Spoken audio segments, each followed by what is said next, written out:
is the most electable Republican candidate to defeat Joe Biden in the 2024 presidential election? We have a list of candidates: Donald Trump, obviously, Nikki Haley, Ron DeSantis, Chris Christie, Vivek Ramaswamy, and a bunch of others. But who is the number one most electable, or has the best shot at beating Joe Biden with a greater margin than any other candidate in the Republican field? So that's what we're going to take a look at in this video. And we have some proof. Take a look at 538. 538 is reliable. That's where most polls come out, and that's where the most, polls that people look at is 538.com. That's what we're looking at. Poll from Fox News suggests that Nikki Haley defeats Joe Biden in 2024 with a margin of 4 percentage points. 4 percentage points. Now, when it comes to Donald Trump, he defeats Joe Biden by around 2 percentage points. So Nikki Haley actually has a greater margin at defeating Joe Biden than Donald Trump does. Donald Trump defeats Biden by 2. Nikki Haley defeats Biden by 4. So Nikki Haley is already actually doing better against Biden than Trump does, actually.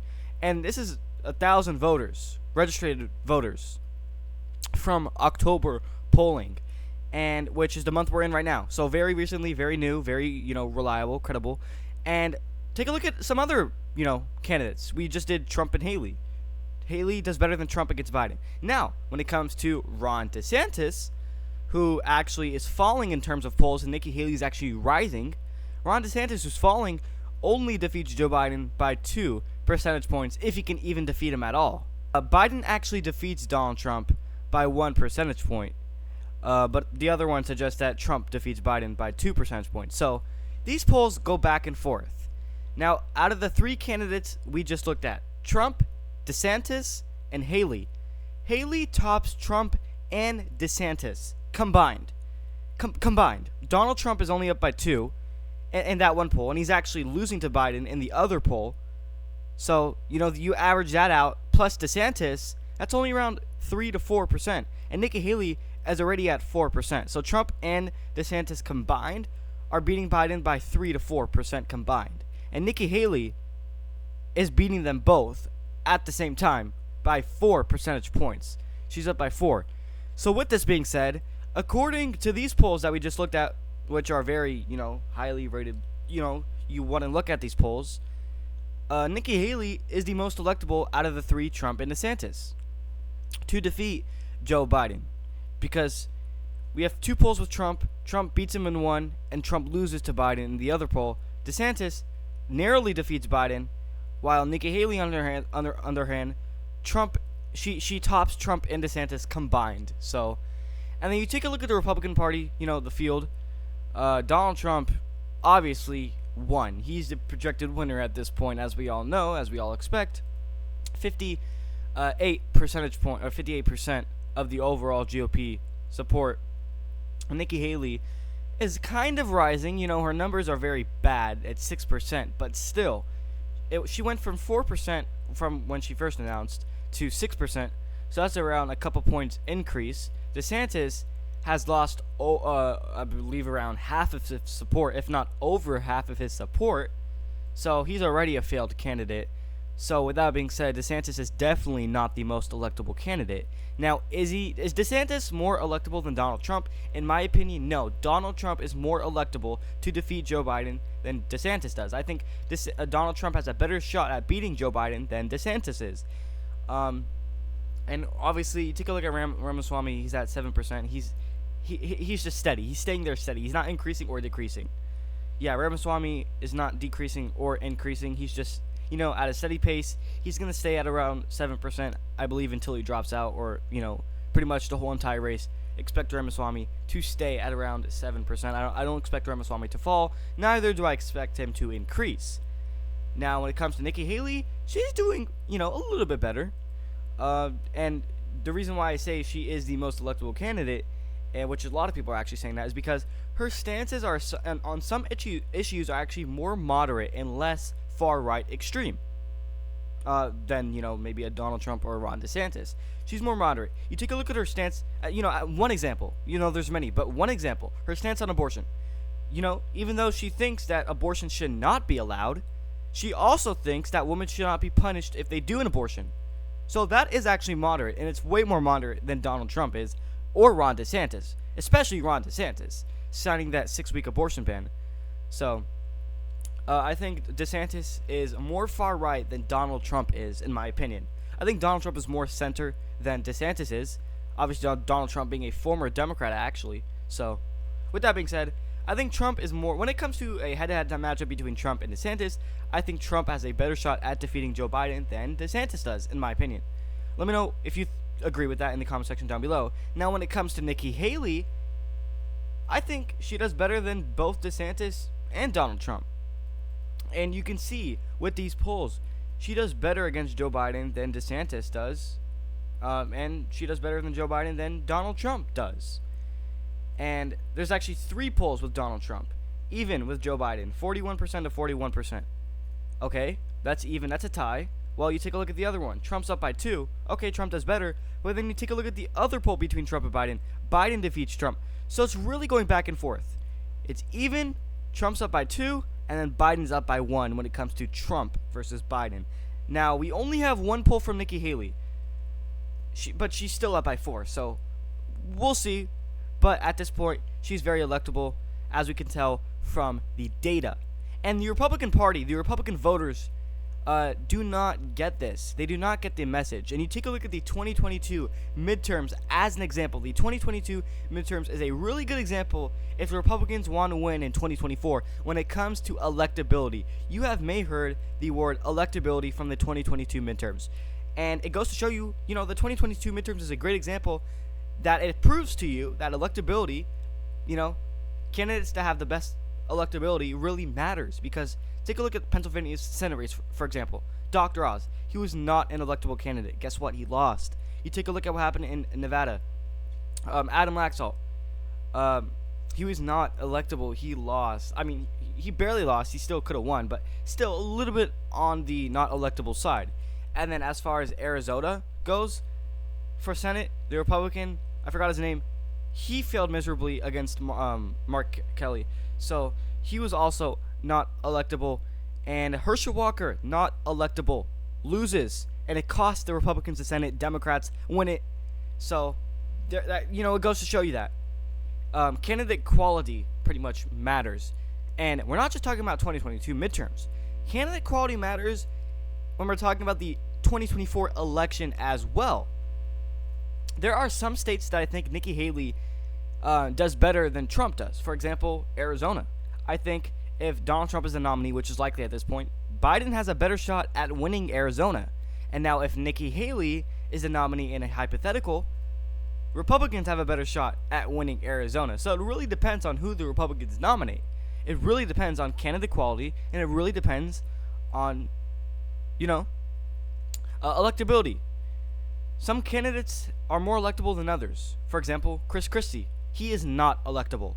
Some Democrats like him, so you can argue he is, but he's really not because Republicans don't like him. And that's why he's not going to win the nomination. So Donald Trump is way more electable than Chris Christie is. Donald Trump is more electable than Ron DeSantis is, but Nikki Haley is more electable than Donald Trump and Ron DeSantis and Chris Christie and pretty much anybody else. So yeah, if Nikki Haley is a nominee, I think she does better than Trump in Arizona. Even though I think Donald Trump wins Georgia, I think Nikki Haley can win it by a greater margin. And then as well as North Carolina, even though I think Donald Trump does still win North Carolina, I think Nikki Haley does it with a greater margin. And I also think Nevada, Nikki Haley could possibly do better than Donald Trump. So I just named 4 states Nikki Haley does better than Donald Trump in against Biden. Arizona, Georgia, North Carolina, Nevada. Those are 4 states I just named that Nikki Haley would do better in against Joe Biden than Donald Trump would. So, let me know if you agree with these states. I think Nikki Haley does better against Joe Biden in Nevada than Donald Trump does. I think Nikki Haley does better against Joe Biden than Donald Trump does in Arizona and Nevada. I also think Nikki Haley does better than Trump against Biden in Georgia and North Carolina. Now, when it comes to the Rust Belt, that's a different story. And also, Nikki Haley's another reason she's electable is because she has a history of being the UN to the ambassador to the United Nations, and so she has this foreign policy experience that no other candidate has. Vivek Ramaswamy is less electable than Nikki Haley because she's more moderate on issues like abortion. She has a history of, experience of foreign policy, unlike these other candidates like Vivek Ramaswamy. Obvious at this point, and Republicans shot themselves in the foot in the 2022 midterms, and I'm not saying they will again in 2024 if they nominate Donald Trump, because Donald Trump, I believe, was not to blame in the 2022 midterms because he was not on the ballot. Donald Trump was not on the ballot, so in fact, therefore, he's not to blame of the loss of the 2022 midterms. Republican voters are to blame because they elected candidates that, was they just had no history of winning. They had no background of any experience, and that costed them, the 2022 Senate midterms, and it ended up going to the Democrats. And so yeah, these are 4 states that I think Nikki Haley actually does better than Donald Trump in. And now if Donald Trump is a nominee instead of Nikki Haley, which is likely at this point, I think Joe Biden performs better against Donald Trump in Arizona than he does to Nikki Haley. And same goes for Nevada. I think Joe Biden performs better against Donald Trump than he does to Nikki Haley. I think Joe Biden performs worst against Nikki Haley in Nevada. And you could say the same for Georgia, even though I do think that's still going to Donald Trump, and same for North Carolina. But that just goes to show you. So let me know your thoughts and opinions in the comment section down below. Who do you think is more electable between, the Republican candidates that are pretty much remaining? Donald Trump, Nikki Haley, or Ron DeSantis, Chris Christie, Vivek Ramaswamy, Mike Pence. I think out of all of them, Chris Christie is the least electable because majority of the Republican Party does not like him, so that's the reason why he's not getting nominated in the first place. And I think out of all of them, arguably Nikki Haley is the number 1 candidate to defeat Joe Biden. She is the most electable. She's very moderate on issues. She has great experience in terms of foreign policy, and all around, she's well-rounded to defeat Joe Biden.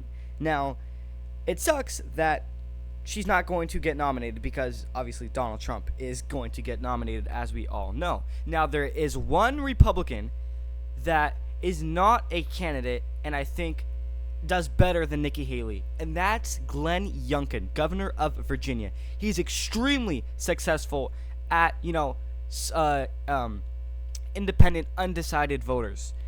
He's very good at winning the undecided voter group. That's Glenn Youngkin. He did good. He got support from Democrats, and that ended up helping him win because he got support from Democrats, and that helped him win the governorship in Virginia. He's very good at having the opposite party go vote for him, as we saw in the Virginia's governor's race back in 2021. Glenn Youngkin had Democrats who usually vote for Democrats, and they voted for Joe Biden, happen to vote for Glenn Youngkin. And that's why I see Glenn Youngkin, being so successful. If he were to be the nominee in 2024 on the Republican side, I think he would definitely defeat Joe Biden. And I think Glenn Youngkin, out of all of the Republican candidates, Glenn Youngkin does way better than Nikki Haley. He's light years ahead of Donald Trump. Glenn Youngkin is way better than Chris Christie, way better than any other Republican candidate, running for the nomination. I think Glenn Youngkin tops all of them. Even though Nikki Haley is arguably the most electable, the person who is not on the ballot, who's not running for the nomination, Glenn Youngkin, I think tops every Republican running for 2024. So yeah, I think Glenn Youngkin, out of all of the people that's running, is just way better than anybody else. Obviously, he's a Republican and a Democrat. He's a Republican governor, ultimately, in a Democratic state. So, with that being said, obviously, if Republicans can get Glenn Youngkin to run, which he says, quote unquote, I'm focused on Virginia. Well, obviously, he's going to say that, but maybe 2028, that's the year Glenn Youngkin runs. And if he gets to be the nominee on the Republican side, he definitely will win the election. He's just that much electable than anybody else. So let me know your thoughts and opinions on my stance on Glenn Youngkin, topping everybody. But obviously, Glenn Youngkin is not in this race. So that being said, Nikki Haley is the most electable. So let me know your thoughts and opinions on the comment section down below. And what do you think about these polls? Do you agree that Nikki Haley does better than Joe Biden, which is what the polls say. Nikki Haley does better than Trump and DeSantis against Joe Biden and pretty much anybody else. So let me know your thoughts and opinions and let me know who you think is the most electable candidate. Do you agree that it's Nikki Haley? Do you agree that if Glenn Youngkin does run, it would be him? And do you think that Donald Trump is the most electable candidate? Let me know your thoughts and opinions in the comment section down below, and don't forget to subscribe as we are approaching 600 subscribers.